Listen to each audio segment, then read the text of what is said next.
Profecias de Nossa Senhora do Bom Sucesso. Trata-se de uma aparição de mais de 400 anos atrás, em que Nossa Senhora apresentou-se à religiosa Irmã Maria de Jesus Torres, em Quito, no Equador, para profetizar acontecimentos na Igreja na segunda metade do século XX. Revela tudo ao longo do século e também o que está acontecendo hoje com uma clareza extraordinária.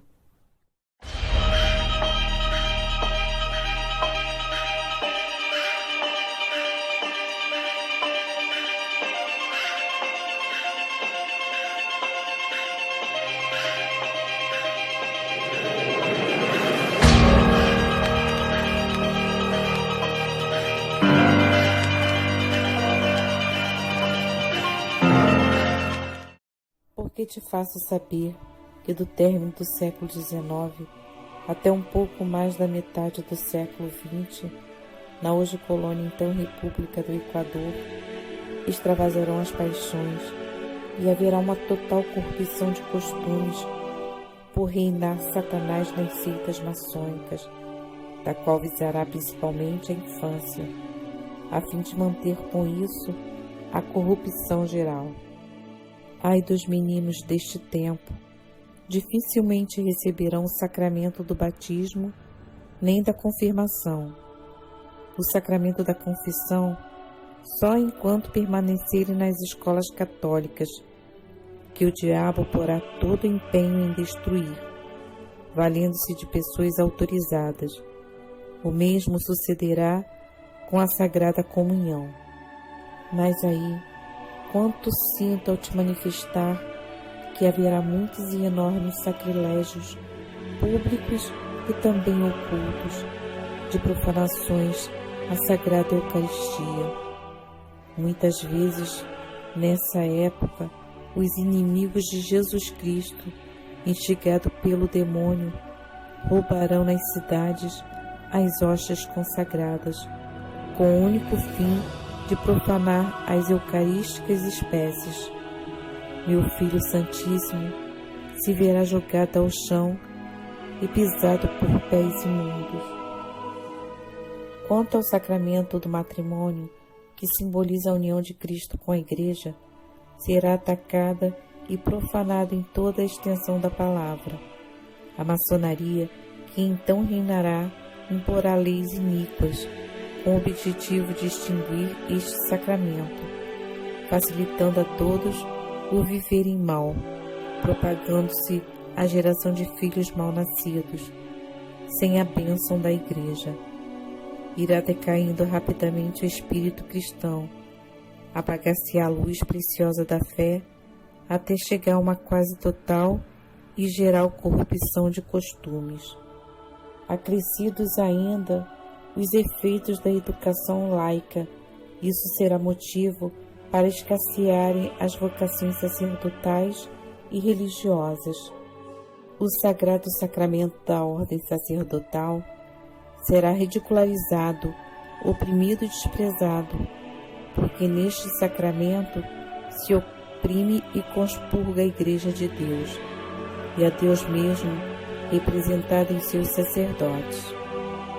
O demônio procurará perseguir os ministros do Senhor de todos os modos e trabalhará com cruel e sutil astúcia para desviá-los do espírito de uma vocação, corrompendo a muito deles.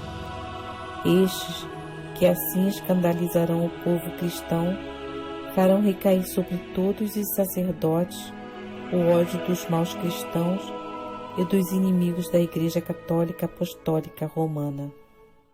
Com este aparente triunfo de Satanás, atrairão sofrimento enormes aos bons pastores da Igreja e à excelente maioria de bons sacerdotes e ao pastor supremo do Vaticano de Cristo na terra, que prisioneiro no Vaticano derramará secretas e amargas lágrimas na presença de seu Deus e Senhor, pedindo luz, santidade e perfeição para todo o clero do universo, do qual é Rei e Pai. Ademais, nesses infelizes tempos, haverá um luxo desenfreado que, por ser laço de pecado para os demais, conquistará inúmeras almas frívolas e as perderá. Quase não se encontrará inocência nas crianças, nem pudor nas mulheres. E nessa suprema necessidade da Igreja, calar-se-á aquele a quem competia a tempo falar. 2 de fevereiro de 1634, aparição de Nossa Senhora. A lamparina se apaga. Pronunciadas essas palavras, viu a lamparina que ardia diante de Jesus sacramentado apagar-se, ficando o altar-mor inteiramente às escuras. Madre Maria quis levantar-se, deixando a oração para acender uma vela que substituísse a lamparina, mas não pôde, estava completamente sem sentidos. A lamparina que arde diante do altar e que viste apagar-se possui muitos significados. O primeiro é que no fim do século XIX, avançando por grande parte do século XX, várias heresias se propagarão nestas terras, então República Livre, e com o domínio delas apagar-se-á nas almas a luz preciosa da fé, pela quase total corrupção dos costumes. Nesse período haverá grandes calamidades físicas e morais, públicas e privadas. Pequeno número de almas que conservará oculto o tesouro da fé e das virtudes sofrerá um cruel, indivisível e prolongado martírio. Muitas delas descerão ao túmulo pela violência do sofrimento e serão contadas como mártires que se sacrificam pela Igreja e pela pátria.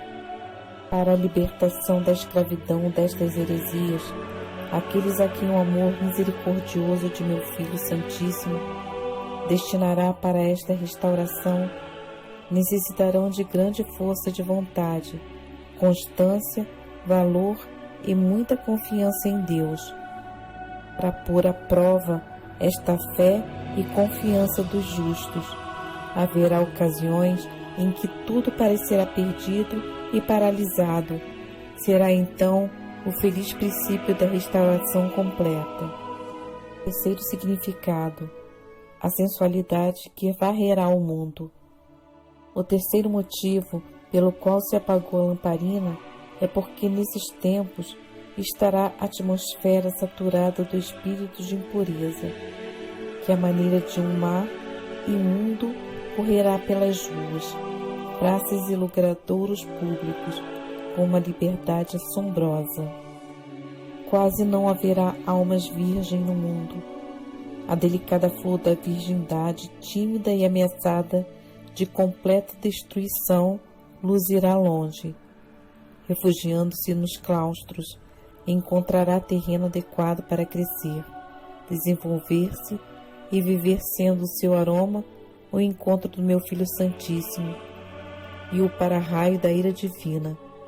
Sem a virgindade, seria preciso para purificar essas terras que chovesse fogo do céu. O invejoso e pestífero demônio intentará em sua maliciosa soberba introduzir nestes jardins fechados dos claustros religiosos para fazer murchar esta formosa e delicada flor. Mas eu enfrentarei e esmagarei sua cabeça sob meus pés. Mas, ai dor, haverá almas incautas que voluntariamente se entregarão às suas garras, e outras, voltando para o mundo, serão instrumento do diabo para perder as almas. Quarto significado: a corrupção da inocência infantil. O quarto motivo da lamparina ter se apagado é que a seita maçônica, havendo-se apoderado de todas as classes sociais, possuirá tanta subtileza para introduzir-se nos ambientes domésticos que perderá as crianças, e o demônio se gloriará de alimentar com o requintado manjar dos corações dos meninos. Nestes tempos infaustos mal, se encontrará a inocência infantil. Desta forma, perder-se-ão as vocações para o sacerdócio e será uma verdadeira calamidade. Restarão as comunidades religiosas para sustentar a Igreja e trabalhar com valoroso, desinteressado empenho na salvação das almas. Porque nesse período da observância da regra resplandecerá nas comunidades, haverá santos ministros no altar, almas ocultas e belas, nas quais meus filhos santíssimos e eu nos deleitaremos, considerando a excelente flor e fruto da santidade heróica. Contra eles a impiedade fará dura guerra, cumulando-os de vitupérios, calúnias e vexações, para impedir-lhes o cumprimento do ministério. Mas eles, como firmíssimas colunas, permanecerão inabaláveis e enfrentarão a luta com esse espírito de humildade e sacrifício com que serão revestidos. A crise no clero. No clero secular haverá nessa época muito que desejar, porque os sacerdotes se descuidarão do seu sagrado dever, perdendo a bússola divina, desviar-se-ão do caminho traçado por Deus para o ministério sacerdotal e apegar-se-ão ao dinheiro em cuja obtenção porão demasiado empenho. E como esta Igreja padecerá nesta ocasião a noite escura da falta de um prelado e pai, que vale como amor paterno, com suavidade, fortaleza, tino e prudência. Muitos sacerdotes perderão seu espírito, pondo em grande perigo suas almas. Para a constância, clama sem cansar-te, e chora com lágrimas amargas no segredo de teu coração, pedindo ao nosso Pai Celeste que por amor ao coração eucarístico, ora com instância, clame sem cessar-te, chora com lágrimas amargas no seu segredo de teu coração, pedindo ao nosso Pai Celeste que por amor ao coração eucarístico de meu Santíssimo Filho, pelo preciosíssimo sangue vertido com tanta generosidade e pelas profundas amarguras e dores de sua berba paixão e morte, ele se compadeça de seus ministros e ponha termo, quanto antes, a tempos tão nefastos, enviando a esta Igreja o prelado que deverá restaurar o espírito de seus sacerdotes. A esse meu filho muito querido, amamos meu Filho Santíssimo e eu, com amor de predileção, pois o dotaremos de uma capacidade rara, de humildade de coração, de docilidade às divinas inspirações, de fortaleza para defender os direitos da Igreja e de um coração terno e compassivo, para que qual outro Cristo assista o grande e o pequeno, sem desprezar ao mais desafortunado que lhe peça luz e conselhe suas dúvidas e amarguras, e para que com sua suavidade divina guie as almas consagradas ao serviço de Deus nos claustros sem tornar-lhes pesados o jugo do Senhor que disse: meu jugo é suave e meu peso é leve. Tua mão será posta à balança do santuário, para que tudo se faça com peso e medida, e Deus seja glorificado. Para evitar que venha logo este prelado e pai, concorrerá a tibieza de todas as almas consagradas a Deus, no estado sacerdotal e religioso. Esta, aliás, será a causa de um maldito Satanás apoderar-se destas terras, onde ele tudo obterá por meio de gente estrangeira e sem fé, tão numerosa que, como uma nuvem negra, toldará o límpido céu da então república consagrada ao sacratíssimo coração de meu divino Filho. Com essa gente entrarão todos os vícios, que atrairão por sua vez toda sorte de castigos, como a peste, a fome, disputas internas e com outras nações, e a apostasia, causa da perdição de uma considerável número de almas tão caras a Jesus Cristo e a mim. Para dissipar esta nuvem negra, que impede a Igreja de gozar o claro dia da liberdade. Haverá uma guerra formidável e espantosa, na qual correrá sangue de nacionais e de estrangeiros, de sacerdotes seculares e regulares, e também de religiosos. Esta noite será horrorosíssima, porque humanamente o mal parecerá triunfante. Será chegada então a minha hora, em que eu, de forma maravilhosa, destronarei o soberbo e maldito Satanás, calçando-o debaixo dos meus pés e acorrentando no abismo infernal. Assim a Igreja e a pátria estarão por fim livres de sua cruel tirania.